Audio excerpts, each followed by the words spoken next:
नमस्कार, आप देख रहे हैं विंध्य फर्स्ट। आज के इस कार्यक्रम में आपका बेहद स्वागत है। मेरे साथ है मेरी साथी उर्वशी।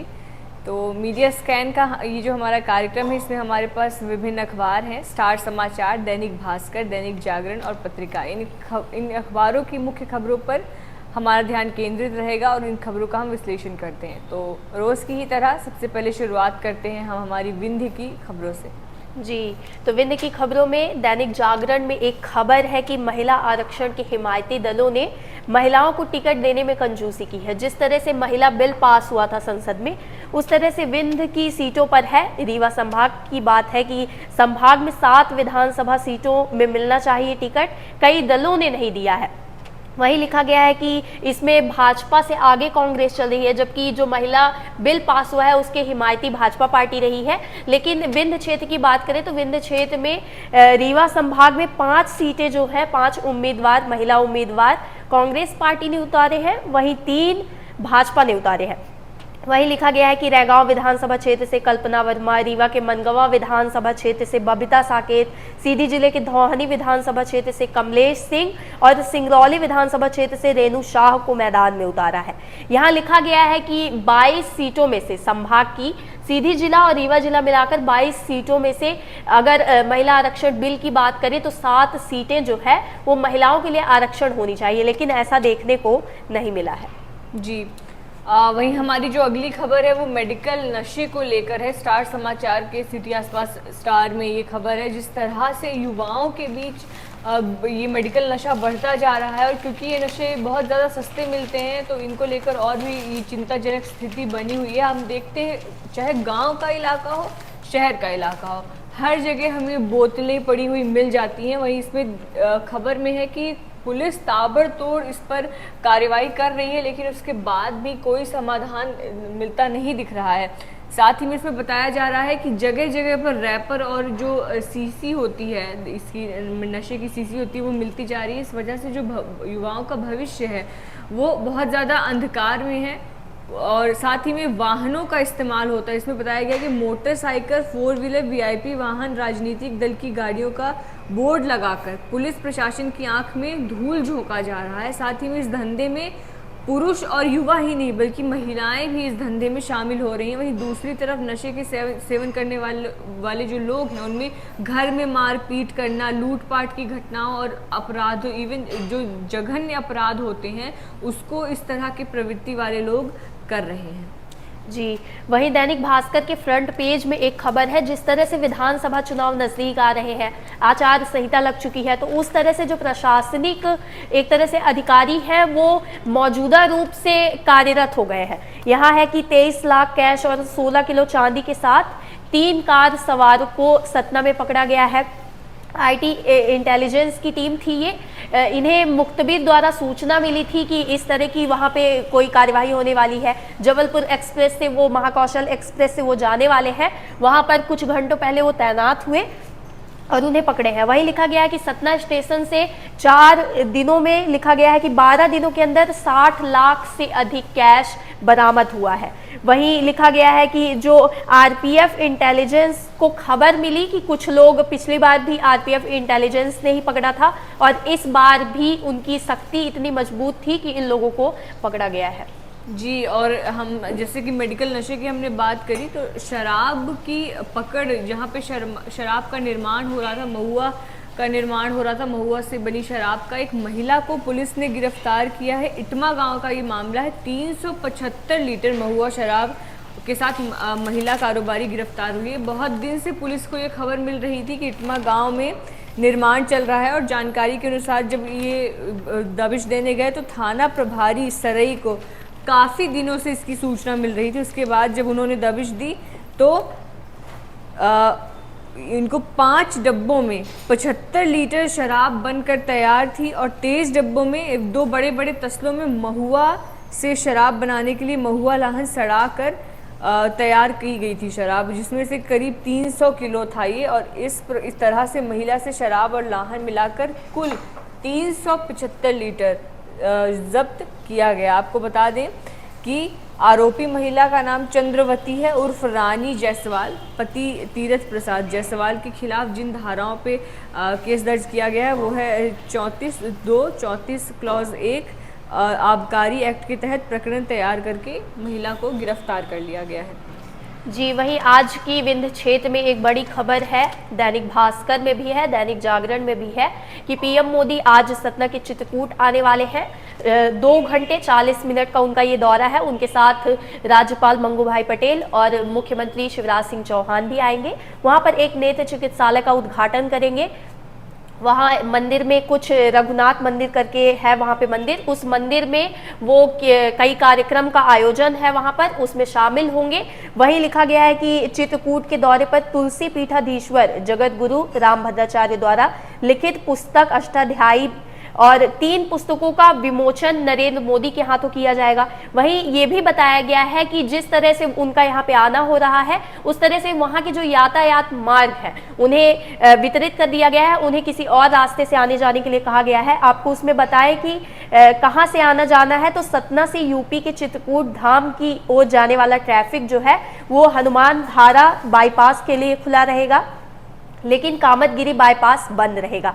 वहीं वीवीआईपी मूवमेंट के दौरान आरोग्य धाम गेट से चित्रकूट बस स्टैंड की ओर जाने वाला मार्ग पूर्णतया बंद रहेगा। तो इस तरह की उनके आने की जो तैयारी है वो की जा रही है। जी, स्टार समाचार में भी फ्रंट पेज पे इस खबर को जगह दी गई, जिसमें बताया जा रहा है कि चित्रकूट में अरविंद भाई मफतलाल की 100वीं जयंती जो है उसके कार्यक्रम में प्रधानमंत्री नरेंद्र मोदी शिरकत करेंगे। वहीं विंध्य क्षेत्र के लिए एक बड़ा ही गर्व का विषय है, रीवा के लिए खासकर एक गर्व का मौका है, जहां इंडियन एशियन गेम्स में प्रमीश सिंह का चयन हो गया है। इससे पहले भी उन्होंने कई जगहों पर स्पोर्ट्स में नाम हासिल किया है।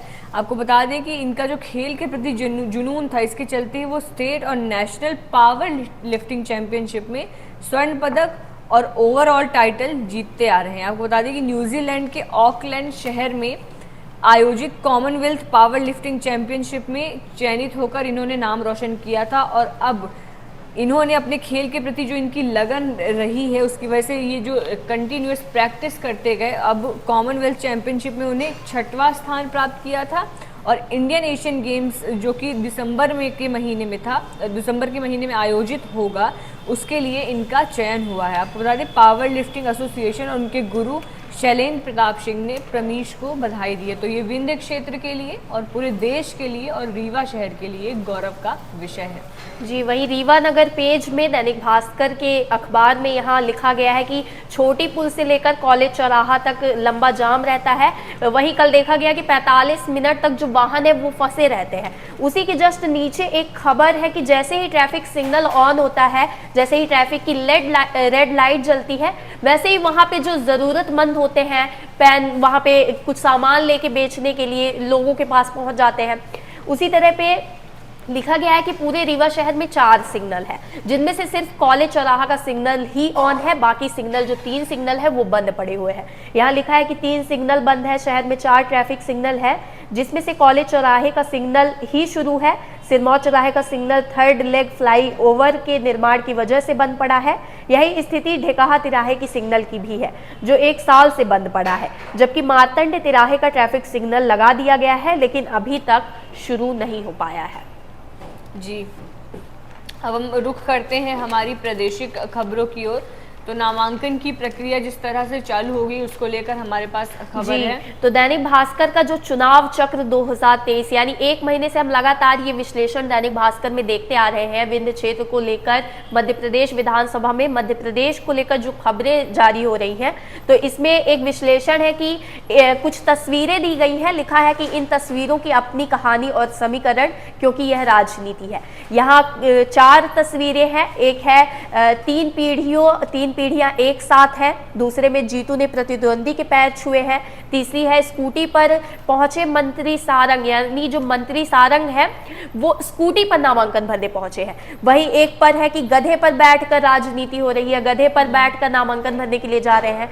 तो इन तस्वीरों से ये आकलन किया गया है कि जो राजनीति है उसके कितने समीकरण हो सकते हैं, लोगों को लुभाने के लिए कितने तरीके हो सकते हैं। तो यहाँ लिखा गया है दिग्विजय सिंह को लेकर कि गुना कलेक्ट्रेट में पूर्व मंत्री और बेटे जयवर्धन सिंह का नामांकन जमा कराने के लिए दिग्विजय सिंह पहुंचे। इस दौरान उनका पोता भी साथ था। वहीं दूसरी जो है जीतू पटवारी जो मधु वर्मा है, उनके पैर छुए उन्होंने नामांकन भरने जब गए। वहीं नरेला से भाजपा प्रत्याशी है विश्वास सारंग, स्कूटी पर बैठकर नामांकन जमा करने के लिए गए। वहीं बुरहानपुर से प्रियांक सिंह है जो गधे पर बैठकर निर्दलीय नामांकन जमा करने के लिए गए हैं। जी, वहीं ब्यौहारी सीट को, हमारे विंध्य क्षेत्र की ब्यौहारी सीट को माना जा रहा है कि वो बहुत विवादों में जारी है। जिस तरह से वहां पर टिकट मिला है, टिकट मिलने के बाद जो विरोध प्रदर्शन है वो काफी देखने को मिल रहा है। उसी तरह से अब हम अपनी दूसरी प्रादेशिक खबरों की बात करें तो दैनिक भास्कर के फ्रंट पेज में है कि नीट यूजी काउंसलिंग, चिकित्सा शिक्षा सहित कई विभागों के सचिवों को नोटिस जारी हुई है। हाई कोर्ट ने, मध्य प्रदेश हाई कोर्ट ने नोटिस जारी की है। ओबीसी को 27% आरक्षण न देने की चुनौती दी गई है। यहाँ लिखा है कि मध्य प्रदेश हाई कोर्ट में एक जनहित याचिका दायर कर नीट यूजी की काउंसलिंग में अन्य पिछड़ा वर्ग को 27% आरक्षण नहीं देने की चुनौती दी गई है। चीफ जस्टिस रवि मलिमठ और जस्टिस विशाल मिश्रा की खंडपीठ ने केंद्रीय स्वास्थ्य एवं परिवार कल्याण, उसी तरह के कई मेडिकल कॉलेज हैं जिनको ये चुनौती दी गई है। मध्य प्रदेश पिछड़ा वर्ग आयोग के अध्यक्ष इसमें शामिल रहे हैं। ओबीसी एडवोकेट वेलफेयर एसोसिएशन व ओबीसी छात्रों ने याचिका दायर कर बताया है कि नीट यूजी प्रवेश में हॉरिजेंटल तथा वर्टिकल आरक्षण को नियमानुसार लागू नहीं किया गया है, जिसके बाद उन्होंने ये याचिका दायर की थी, जिस पर अब मध्य प्रदेश हाई कोर्ट ने चुनौती दी है 27% आरक्षण को लेकर। जी, नीट यूजी काउंसलिंग की बात हो रही है तो एक खबर है पत्रिका में जहां फ्रंट पेज पर दिया गया है कि -40% अंक वाले भी अब डॉक्टर बन जाएंगे, क्योंकि इस बार भी 49 सीटें पीजी में खाली रह गई मेडिकल में, तो इस वजह से ये फैसला लिया जा रहा है। इसके पहले भी ये था कि 0% वाले लोगों को भी सीट मिल जाएगी। आपको बता दें कि 2 साल पहले कट ऑफ को 15% कम किया था, लेकिन उसके बाद भी किसी तरह का सुधार नज़र नहीं आ रहा, जिस वजह से ये फैसला लिया गया। रुक कर लेते हैं हम हमारी राष्ट्रीय खबरों की ओर। तो एक बड़ी खबर है जहां भारतीय नौसेना, ये स्टार समाचार में भी है, पत्रिका के भी फ्रंट पेपर में है, जहां भारतीय नेवी के 8 पूर्व अफसरों को कतर की कोर्ट ने मौत की सज़ा सुनाई है। इसको लेकर भारत का विदेश मंत्रालय उसने कहा है कि सज़ा के खिलाफ वो अपील करेगा और कानूनी विकल्प की तलाश कर रहे हैं। आपको बता दें कतर सरकार के समक्ष भी मामला उठाए जाने की बात विदेश मंत्रालय कर रहा है, और इन जो रिटायर्ड नौसैनिक हैं इनके खिलाफ ये मामला दर्ज किया गया है, और 1 माह बाद दोहा में आवास लौटाने और सामान पैक कर भारत जाने को कहा गया था। सूटकेस पैक होने पर इनको जेल में डाला गया। इसको लेकर भारतीय विदेश मंत्रालय कह रहा है कि एक हैरानी वाला फैसला है, मौत की सज़ा फैसले से हम हैरान हैं, क्योंकि फैसले की कॉपी का इंतज़ार कर रहे हैं। हम पूर्व नौसैनिकों के परिजनों और कानून टीम से संपर्क करेंगे। वहीं ग्वालियर से जो एक बहन है, जो ऑफिसर था उनकी बहन पूर्णेन तिवारी की बहन मीतू भार्गव ने ट्वीट करके प्रधानमंत्री नरेंद्र मोदी से कहा है कि इसके खिलाफ कोई ना कोई कार्रवाई की जाए। साथ ही में उन्होंने लिखा कि नौसेना के 8 अफसर 57 दिनों में दोहा में अवैध हिरासत में हैं और सरकार तेजी से कार्रवाई कर सभी को जल्द से जल्द सुरक्षित भारत लाए। जी बिल्कुल, दैनिक जागरण के फ्रंट पेज में भी इस खबर को जगह मिली है। उसी तरह पृष्ठ क्रमांक 7 में इसका पूरा विश्लेषण किया गया है। बढ़ते हैं हम अपनी अगली खबर की ओर। तो दैनिक जागरण के फ्रंट पेज में पहली खबर है, ये लीड खबर कही जाती है। यहाँ लिखा गया है कि राजस्थान के सीएम के बेटे को ईडी का समन, प्रदेश कांग्रेस अध्यक्ष डोटासरा के घर छापा पड़ा है। ईडी का जो छापा है वो राजस्थान के कांग्रेस प्रदेश अध्यक्ष के घर छापेमारी हुई है ईडी की। वहीं इसके बाद कई जो बयान है आने शुरू हो गए हैं। लिखा गया है कि कांग्रेस अध्यक्ष गोविंद सिंह डोटासरा के घर छापेमारी की, साथ ही मुख्यमंत्री अशोक गहलोत के बेटे वैभव गहलोत को foreign exchange management act case में समन भेजकर पूछताछ के लिए बुलाया गया है। वहीं जब ये सब बातें हुई तो इसके बाद जो बयान सामने आ रहे हैं वो लिखा गया है कि 2 गारंटी पर 2 रेट, कल 5 गारंटी देंगे, तो और भी ज़्यादा जो रेट पड़ने का सिलसिला है वो जारी होगा। यहाँ लिखा है कि प्रदेश कांग्रेस प्रभारी सुखजिंदर सिंह रंधावा ने सीकर में डोटासरा के घर बाहर कार्यकर्ताओं को संबोधित करते हुए कहा, 2 गारंटी पर 2 रेड पड़ चुके हैं, कल हम 5 गारंटी देंगे तो और भी कार्यवाही होगी। एक किसान के बेटे को परेशान किया जा रहा है, 2023 ही नहीं 2024 में भी बीजेपी को मात देंगे। आज की ईडी कार्रवाई बीजेपी की सफाई की तरह भेजेगी। वही लिखा गया है कि जो वैभव गहलोत पर आरोप लगे हैं उस पर भी यहाँ पे बात कही गई है। विदेशी मुद्रा प्रबंधन अधिनियम जांच के सिलसिले में समन जारी किया गया है। वही लिखा गया है कि निर्दलीय विधायक के घर भी पहुंची है ईडी। राजस्थान में डोटासरा ही नहीं बल्कि महुआ से निर्दलीय विधायक जो चुनाव मैदान में उतरे हैं, राजस्थान में भी विधानसभा चुनाव होने हैं, उस पर जो निर्दलीय विधायक उतरे हैं उनके घर भी प्रकाश हुडला के ठिकानों पर भी ईडी ने छापेमारी की है। जी, अब हम बात कर लेते हैं हमारी अगली खबर की। तो सूरत से एक बड़ा घोटाले का मामला सामने आ रहा है, जहां शहर में कुत्ते तो 2700 हैं लेकिन नसबंदी कर दी गई 30,000 की, और इसके लिए करोड़ों रुपए भी ले लिए गए। आपको बता दें कि आधिकारिक तौर पर सूरत नगर निगम में 2700 कुत्ते हैं, लेकिन नगर निगम ने 30,000 कुत्तों को पकड़कर नसबंदी कर दी, और इसके लिए एक कुत्ते का बिल 1403 रुपए के लिया भुगतान किया गया, यानी कुत्तों के नाम पर करीब 3 करोड़ रुपए खर्च किए गए। जो सूरत के आरटीआई एक्टिविस्ट है संजय झझावा को जब यह जानकारी इनको आरटीआई से मिली, साथ ही में अब सवाल ये उठता है कि शहर में 2700 कुत्ते हैं तो सूरत नगर निगम ने 30,000 कुत्तों की नसबंदी कैसे कर दी। वहीं इस मामले को लेकर जब सूरत महानगर पालिका से एडिशनल मार्केट सुपरिटेंडेंट से पूछा गया तो उन्होंने कहा कि सूरत शहर में 80 से 90,000 कुत्ते होंगे, और पिछले साल हमने 30,000 कुत्तों के खासीकरण का ठेका दिया था जो पूरा हो गया। पिछले महीने से नया टेंडर 30,000 डॉग्स का दिया गया, वो प्रोसीजर चालू है। और वहीं पे कहना है कि हर रोज़ हमारी टीम वार्ड वाइज निकालती है, और ये कैसे हो गया ये हमारी जिम्मेदारी नहीं है, उन्हें नहीं पता कि किस तरह से ये बात सामने आ रही है। जी, तो इस तरह से हमारी नेशनल की खबरें हो गई। अब हम बात करते हैं अंतर्राष्ट्रीय खबर की बात करते हैं। तो अमेरिका में जैसे गन कल्चर इतने तेजी से बढ़ रहा है, हम आए दिन हमने कितनी खबरें पढ़ी जिसमें कई बार भारतीय भी मारे जाते हैं। वहीं एक और बड़ा खौफनाक मामला सामने आया है, जहां अमेरिका के एक रेस्टोरेंट और मॉल में घुसकर एक व्यक्ति ने धड़ाधड़ अंधाधुंध फायरिंग कर दी, और उसके बाद इसमें बताया जा रहा है कि 18 लोग मर गए, वहीं 13 लोग घायल हैं। वहीं कई रिपोर्ट्स बता रही हैं कि मृतकों की संख्या 22 है और घायलों की संख्या 50 तक बताई जा रही है। ये जो व्यक्ति है इसको बताया जा रहा है कि ये मानसिक तौर पर अनस्टेबल था, और इसका नाम रॉबर्ट कार्ड बताया जा रहा है, और साथ ही में ये अमेरिका आर्मी रिजर्व में भी शामिल है। ये पेट्रोलियम आपूर्ति विभाग में विशेषज्ञ के तौर पर है, और बताया जा रहा है कि इसने जो राष्ट्रपति जो बाइडेन हैं उन्होंने इस पर शोक जताया है, और AR-15 राइफल से उसने फायरिंग की थी। हमलावर ने 100 बुलेट तक उसने बरसाई। बड़ी संख्या में लोगों की मृत्यु हुई है, साथ ही में घायलों की संख्या भी बढ़ती जा रही है। तो ये रही हमारी अंतर्राष्ट्रीय खबरें। इसके बाद हम बात कर लेते हैं बिजनेस की खबर की। तो दैनिक भास्कर के बिजनेस भास्कर पेज में है कि भारत देश में जो है वो तैयार होने लगे हैं रेफरेंस पेट्रोल डीजल, अब आधे रह जाएंगे इनके दाम। लिखा गया है कि देश में गुरुवार से खास तरह से रेफरेंस फ्यूल का पेट्रोल और डीजल का उत्पादन शुरू हो गया है। इसके आयात करता है, साथ ही भारत इस तरह के खास ईंधन बनाने वाले अमेरिका जैसे चुनिंदा देशों की लिस्ट में शामिल हो जाएगा। इस तरह से देखा जाए तो आम जनों को जिस तरह से पेट्रोल और डीजल की महंगाई की मार सहनी पड़ रही है तो वो अब कम देखने को मिल सकती है। जी, अब हम रुक करते हैं स्पोर्ट्स की तरफ। तो इंग्लैंड जो वर्ल्ड चैंपियन था उसे हरा दिया गया है, दक्षिण अफ्रीका के द्वारा हरा दिया गया है, श्रीलंका की टीम ने हरा दिया है जी। साथ ही में ये इस तरह जो लीडर बोर्ड अगर हम देखें तो अब भारत पहले पायदान पर पहुंच गया है, दक्षिण अफ्रीका दूसरे, न्यूजीलैंड, फिर ऑस्ट्रेलिया, श्रीलंका, पाकिस्तान, अफगानिस्तान, बांग्लादेश, इंग्लैंड और नीदरलैंड्स। शुरुआत श्रीलंका की थोड़ी सी धीमी थी, लेकिन उसके बाद उन्होंने एक बेहतर कवर अप किया और श्रीलंकाई टीम ने 146 गेंद शेष रहते 8 विकेट से बड़ी शिकस्त दी है।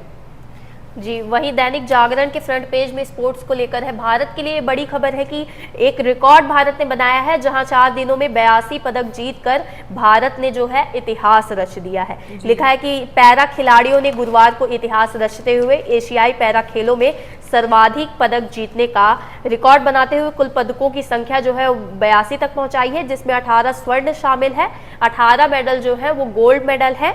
वहीं 2018 में 72 पदक जीतने के अपने पिछले सर्वश्रेष्ठ प्रदर्शन को पीछे छोड़ दिया है और एक नया रिकॉर्ड बना दिया है। जी, अब हम आखिरी गंतव्य में हैं अपने इस खबर के एनालिसिस के। तो हमारे पास कुछ कार्टून्स हैं। पत्रिका में सबसे पहले एक कार्टून है जिसमें जैसे आपने बताया उर्वशी की राजस्थान में ईडी का छापा पड़ा है, उसमें ही है ये इसी खबर को लेकर कार्टून है। इसमें कहा जा रहा है कि दिखाया जा रहा है कि गहलोत के पुत्र को बुलाया, तो इसको लेकर एक नेता है वो कह रहा है फ़ोन में कि मैंने तो मना किया था कि ज़्यादा फ़कीर मत करो।